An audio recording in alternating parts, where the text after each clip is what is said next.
إن الحمد لله نحمده ونستعينه ونستغفره ونؤمن به ونتوكل عليه ونعوذ بالله من شرور أنفسنا ومن سيئات أعمالنا من يهده الله فلا مضل له ومن يضلله فلا هادي له ونشهد أن لا إله إلا الله وحده لا شريك له ونشهد أن سيدنا وسندنا وشفيعنا ومولانا محمدا عبده ورسوله أما بعد قال الله تبارك وتعالى في القرآن المجيد أعوذ بالله من الشيطان الرجيم بسم الله الرحمن الرحيم قل للمؤمنين يغضوا من أبصارهم ويحفظوا فروجهم ذلك أزكى لهم إن الله خبير بما يصنعون صدق الله العظيم ستیزہ کار رہا ہے ازل سے تا امروز ستیزہ کار رہا ہے ازل سے تا امروز چراغ مصطفی سے شرار بولہدی اسٹیج پر تشریف فرما حضرات علماء کرام اور عزیز ساتھیوں، پروگرام کے مطابق صدارتی خطبہ ہمارے استاد محترم حضرت مولانا ابرار احمد صاحب قاسمی دامت برکاتہم ناظم اعلیٰ مدرسہ امدادیہ اشرفیہ فیض العلوم سنولہ رام نگر ضلع دیوریا کو پیش کرنا تھا، لیکن حضرت والا نے ہمیں حکم دیا کہ تمہیں ہماری جگہ گفتگو کرنی ہے، لہذا تعمیل حکم کے طور پر آپ حضرات کی خدمت میں کچھ دیر کے لیے حاضر ہوا ہوں۔ ابھی ہم نے قرآن کریم کی ایک آیت پڑھی ہے، دعا فرمائے اللہ رب العزت اس آیت کی برکت سے ہمیں صحیح اور سچی بات کہنے اور ہم سب کو اس پر عمل کرنے کی توفیق محبت فرمائے۔ عزیز ساتھیوں، انسان دنیا میں جب آتا ہے تو بہت کمزور ہوتا ہے، بے کس اور بے سہارا ہوتا ہے۔ اس کے رونے پر گھر والوں کی طرف سے خوشی اور مسرت کا اظہار ہوتا ہے۔ ایسا کمزور ہوتا ہے کہ جو اپنی ضرورت پوری نہیں کر سکتا، کھانے اور پینے میں بھی ایک دوسرے کا محتاج ہوتا ہے۔ پھر اللہ رب العزت اس کو بڑا کرتے ہیں اور جوانی کا دور اور جوانی کا مرحلہ آتا ہے۔ جوانی کا مرحلہ جب آتا ہے تو انسان کی ہر چیز شباب پر ہوتی ہے، انسان کی قوت و طاقت ہوتی ہے۔ وہی انسان جو کل تک کھانے پینے کے لیے اپنے ماں باپ کا محتاج تھا، جوانی آنے کے بعد وہ کسی کا محتاج نہیں رہ جاتا، ہاتھ میں قوت و طاقت ہوتی ہے، اس کے جسم کے سارے اعضاء بہت مضبوط ہو جاتے ہیں، جو اعضاء بچپن میں بہت کمزور ہوا کرتے تھے۔ اور جوانی کا مرحلہ جب آتا ہے تو پھر انسان اپنی قوت و طاقت کے شباب پر ہوتا ہے، اور یہی وہ وقت ہے جس وقت انسان کو اپنے مالک و خالق کو خاص طور سے یاد کرنا چاہیے۔ جب انسان کی قوت و طاقت ہوگی تو وہ اللہ رب العزت کو زیادہ سے زیادہ یاد کر سکے گا، وہ اللہ رب العزت کے لیے راتوں میں اٹھ کر کے بہت دیر تک قیام کر سکے گا، رکوع اور سجدوں میں اپنے اوقات زیادہ سے زیادہ گزار سکے گا۔ یہی وہ وقت ہے جس وقت انسان کو خاص طور سے اللہ رب العزت کی طرف متوجہ ہونا چاہیے، اور اللہ رب العزت نے جو قوت و طاقت دی ہے اس قوت و طاقت کا صحیح مصرف میں استعمال کرنا چاہیے۔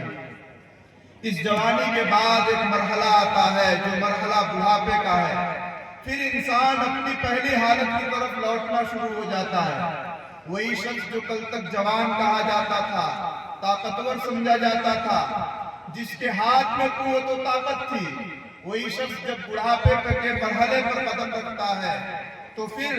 اس کے اعضاء کمزور ہونے لگتے ہیں، جسم جواب دینا شروع کر دیتا ہے، اور ایک وقت ایسا آتا ہے جو شخص چلنے پھرنے میں بھی دوسرے کا محتاج ہو جاتا ہے۔ اللہ رب العزت نے جوانی کی جو نعمت دی ہے، اس نعمت کا صحیح طور پر استعمال کرنا چاہیے اور صحیح طور پر اس کی قدر کرنی چاہیے۔ باطل کی سب سے بڑی کوشش یہ ہوتی ہے کہ وہ جوانوں کو ٹارگیٹ کریں اور ہمارے نوجوانوں کو غلط راستوں کی طرف پھیریں، انہیں گمراہیوں میں ڈالیں، انہیں بے حیائیوں میں ڈالیں، انہیں کبھی فیشن کے نام پر، کبھی تعلیم اور ترقی کے نام پر، کبھی ملک فریش کرنے کے نام پر وہ برائیوں اور بے حیائیوں کی طرف دعوت دیں۔ اور آج ہمارا نوجوان افسوس کے ساتھ کہنا پڑ رہا ہے کہ اہل مغرب جنہیں شیاطین الانس کہا جائے تو شاید کوئی مبالغہ نہیں ہوگا، آج ہمارا نوجوان ان کی تقلید کرتا ہوا نظر آتا ہے، ان کے قدم سے اپنا قدم ملا کر چلتا ہوا نظر آ رہا ہے۔ اسلام نے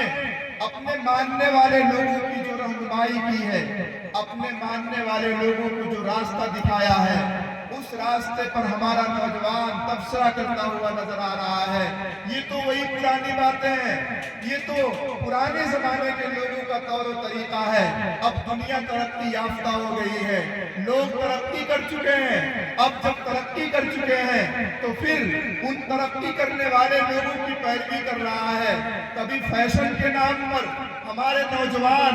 بے حیائیوں میں پڑ رہے ہیں، بے پردگی میں ہماری نوجوان عورتیں فیشن کے نام پر پڑ رہی ہیں۔ کبھی ملک فریش کرنے کے نام پر شراب نوشی کیا جا رہا ہے، کبھی اپنے ذہن و دماغ کو سکون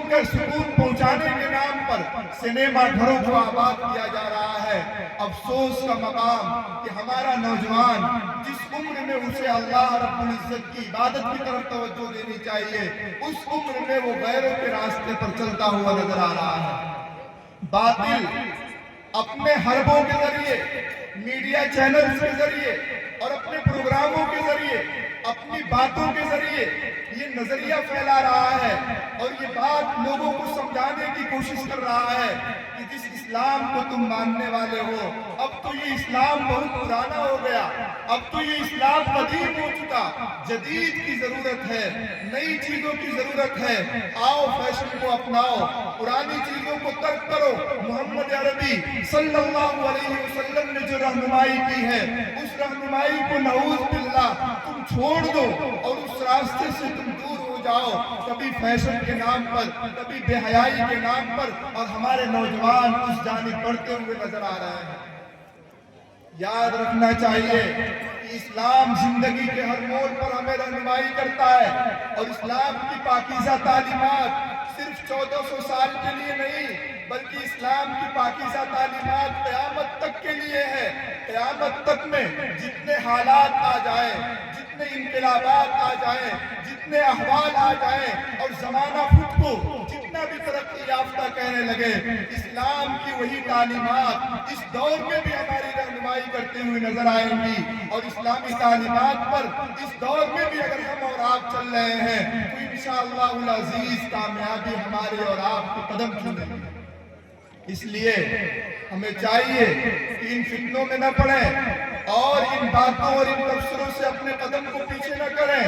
بلکہ اپنے قدم کو اور آگے بڑھانے کی ضرورت ہے۔ اسلام کہتا ہے للمؤمنین یغضوا من ابصارہم۔ اللہ رب العزت پیغمبر عربی صلی اللہ علیہ وسلم کو یہ حکم فرما رہے ہیں کہ پیغمبر عربی صلی اللہ علیہ وسلم آپ اپنے ماننے والے لوگوں کو، آپ اپنے اوپر ایمان لانے والے لوگوں کو یہ حکم دیجئے کہ جب وہ اپنے گھروں سے باہر نکل رہے ہوں اپنی نگاہوں کو وہ نیچی کر لیا کریں۔ سوال پیدا ہوتا ہے کہ ہم اپنے گھروں سے باہر نکل رہے ہیں، اپنی نگاہوں کو نیچی کیوں کریں؟ اللہ رب العزت آگے بیان فرماتے ہیں ذَلِكَ أَزْكَىٰ لَهُمْ، یہی ان کے لیے زیادہ بہتر چیز ہے، یہی ان کے لیے زیادہ مناسب اور زیادہ حفاظت کی چیز ہے۔ اب اللہ رب العزت نے حکم دیا کہ ایمان والے مرد جب اپنے گھروں سے باہر نکل رہے ہوں یا جس جگہ بھی رہ رہے ہوں، کسی نامحرم پر اپنی نگاہیں نہ ڈالیں، کسی اجنبی عورت کو وہ نہ دیکھیں۔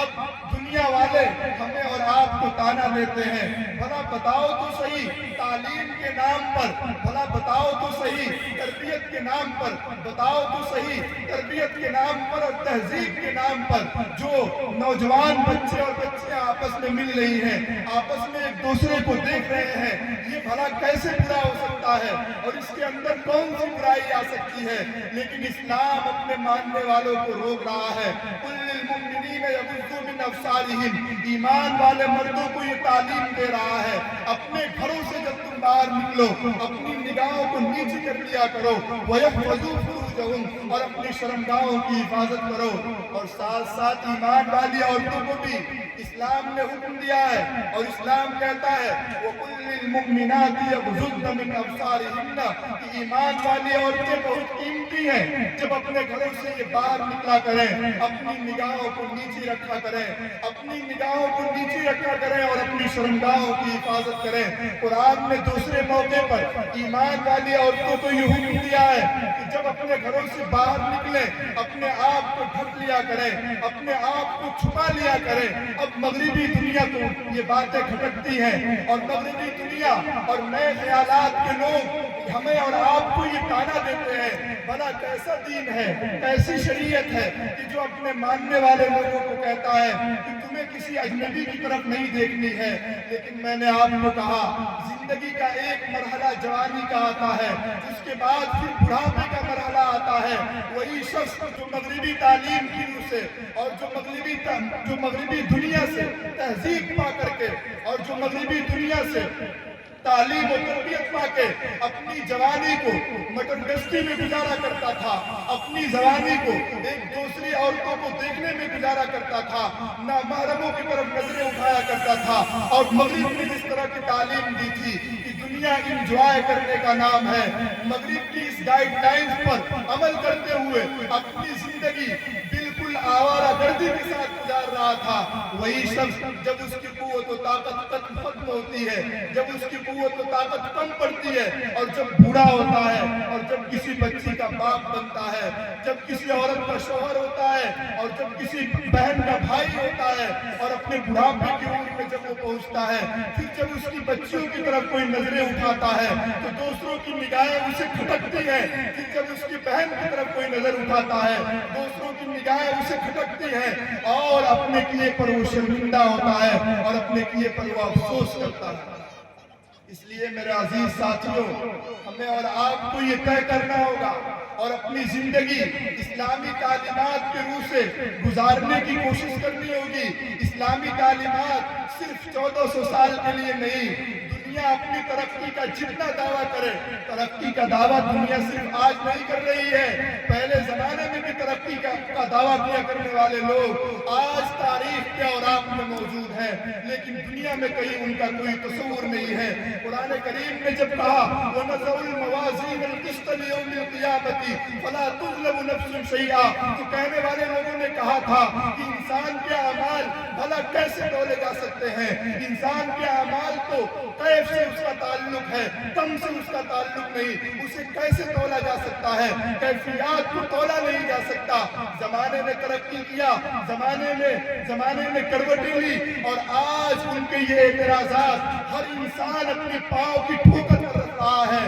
آج ہم اور آپ اگر بیمار ہوتے ہیں، بخار ہوتا ہے، ڈاکٹر کے پاس جاتے ہیں تو ڈاکٹر ہمارے اور آپ کے بخار کو ناپ لیا کرتا ہے۔ یہ بخار بھی تو دکھنے والی چیز نہیں ہے، یہ بخار بھی تو نظر آنے والی چیز نہیں ہے، لیکن ڈاکٹر اپنے تھرمامیٹر کے ذریعے سے بخار کو ناپ کر ان تمام متجددین کے اعتراضات کا جواب دے رہا ہے، جو کل تک اپنے زمانے میں نئے کہے جانے والے لوگ تھے، جو کل تک ماڈرن لوگ کہے جاتے تھے، ان تمام لوگوں کو جواب دے رہا ہے نہیں، اسلام کی باریکیاں، اسلام کے احکام، پیغمبر عربی صلی اللہ علیہ وسلم کی تعلیمات تمہیں سمجھ آئے یا نہ آئے، ہو سکتا ہے زمانہ گزرنے کے بعد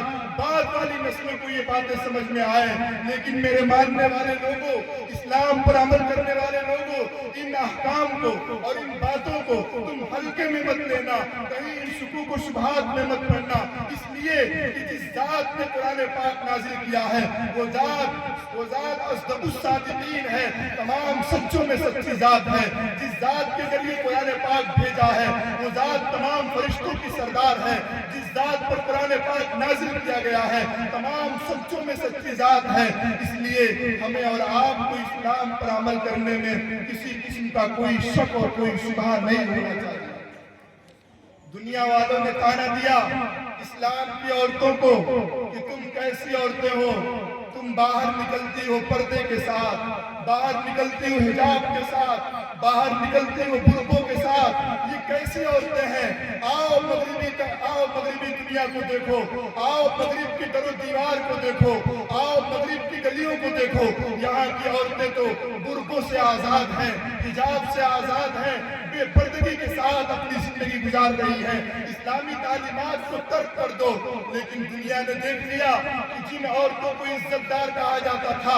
آج اہل مغرب کے اندر اہل یورپ کا جائزہ لے کر دیکھیے، آج کے اس گئے گزرے دور میں بھی اہل عرب میں عورتوں کے ریپ اور زنا کے کیسز عدالتوں میں اتنے درج نہیں ہیں جتنا اہل مغرب میں نظر آتے ہیں۔ کیا یہی عورتوں کی عزت ہے؟ کیا یہی عورتوں کی آبرو ہے؟ کیا یہی عورتوں کو آزاد کرنا ہے؟ اور اسلام پر اعتراض کرنے والے لوگوں کو اللہ رب العزت نے اور رسوا کیا، نئی فائلز کھل رہی ہیں، ایفسٹین فائلز کھل رہے ہیں، جن کے اندر اہل مغرب کی درندگی، اہل یورپ کی درندگی اور صفاقی آج دنیا دیکھ رہی ہے۔ وہی لوگ ہیں جو کل تک مسلمانوں کو کہا کرتے تھے نیچی نگاہوں کا کیا فائدہ ہے، کل تک اسلامی عورتوں کو کہا کرتے تھے برقع اور حجاب کے ساتھ باہر نکلنے کا کیا فائدہ ہے، آج ان کے کالے کرتوت پوری دنیا کے سامنے عام ہو رہے ہیں اور اللہ رب العزت انہیں دنیا میں رسوا کر رہا ہے۔ آج ان کی فائلز کھل رہی ہیں، جن فائلز کے اندر ایسے عجیب و غریب واقعات اور ایسے رونگٹے کھڑے کر دینے والے دردناک اور صفاقیت بھرے واقعات اور داستان ہے کہ جنہیں بیان کرتے ہوئے ہمارے دل کانپ اٹھیں گے، سنتے ہوئے ہمارے کان کھڑے ہو جائیں گے، ہمارے رونگٹے کھڑے ہو جائیں گے۔ انسانیت شرمسار ہو جا رہی ہے۔ دنیا کے الگ الگ ملکوں سے چھوٹے اور نابالغ بچوں اور بچیوں کو بلایا جاتا ہے اور وہاں بے حیائی اور بے شرمی کے وہ مناظر دکھلائے جاتے ہیں۔ انسانیت شرمسار ہو جاتی ہے، بلکہ ہمیں کہنے دیجئے کہ شیطان بھی رسوا ہو جاتا ہے۔ ان کو ان کے ساتھ درندگی اور صفاقی کرنے کے بعد انہیں کاٹ دیا جاتا ہے اور کاٹ کر انہیں پکا کر کے کھایا جا رہا ہے اور کہا جاتا ہے کہ یہی ہماری انجوائے اور یہی ہماری مقدستی اور یہی ہماری آزادی ہے۔ اللہ رب العزت نے جب ان کی رسوائی کا یہ معاملہ کیا، آج دنیا والوں کے سامنے یہ اپنے چہرے نہیں دکھا پا رہے ہیں۔ کوئی کہہ رہا ہے کہ ایفسٹین سے ہمارا تعلق تو صرف چائے پینے کا تھا، کوئی کہہ رہا ہے کہ ہم نے تو اس کے ساتھ یارانہ صرف آج سے 10 سال پہلے 15 سال پہلے کیا تھا، اب ہمارا اس سے کوئی تعلق نہیں۔ یار یہ دنیا ہے، اس دنیا میں تم رسوائیوں کا سامنا کر رہے ہو، آج بھی اسلامی تعلیمات پر عمل پیرا ہو جاؤ، ورنہ وَلَنُجِيتَنَّهُمْ مِنَ الْعَذَابِ الْأَدْنَى دُونَ الْعَذَابِ الْأَكْبَرِ کا مصداق بن جاؤ گے۔ دنیا کا یہ جو عذاب ہے، یہ عذاب ابھی ہلکا عذاب ہے، آخرت کی رسوائی اس سے بہت بڑھ کر ہے۔ اس لیے ہمیں اسلامی تعلیمات پر عمل کرنا چاہیے، پورے شرع صدر کے ساتھ عمل کرنا چاہیے۔ اور ایک بات اگر میں کہوں تو آپ محسوس نہ فرمائیے گا، یہ وہ دور ہے جس دور میں داڑھیوں پر تبصرے کیے جا رہے ہیں، جس دور میں کرتے اور پاجامے پر تبصرے کیے جا رہے ہیں۔ ہماری غیرت کا تقاضا یہ ہے کہ ہم دنیا والوں کو یہ بتلا دیں کہ تم ہماری جتنے تبصرے کرو گے ہم اپنی داڑھیاں اور رکھیں گے، تم ہمارے کرتوں اور پاجاموں پر جتنے مغلظات پکو گے ہمارے یہ اسلامی لباس برقرار رہیں گے۔ اور ہماری ماں اور بہنوں سے ایک درخواست ہے کہ دنیا والوں کو آپ بتلائیں کہ اسلام نے اپنے ماننے والی عورتوں کو جتنا تحفظ، جتنا احترام دیا ہے کسی اور مذہب نے نہیں دیا۔ مغرب کو دیکھیں کہ جس نے آزادی کی آواز بلند کی تھی، لیکن مغرب نے عورتوں کو کتنا ذلیل کر دیا ہے۔ اسلام نے اپنے ماننے والوں کو عزت دی ہے اور عورتوں سے درخواست ہے کہ آپ اپنی ہمتوں کا مظاہرہ کرتے ہوئے دنیا والوں کو یہ بتلا دیں کہ ہمارے پردے، ہمارے حجاب، ہماری اسلامی تعلیمات انشاءاللہ العزیز ہمارے بدن پر بھی ظاہر ہوں گے،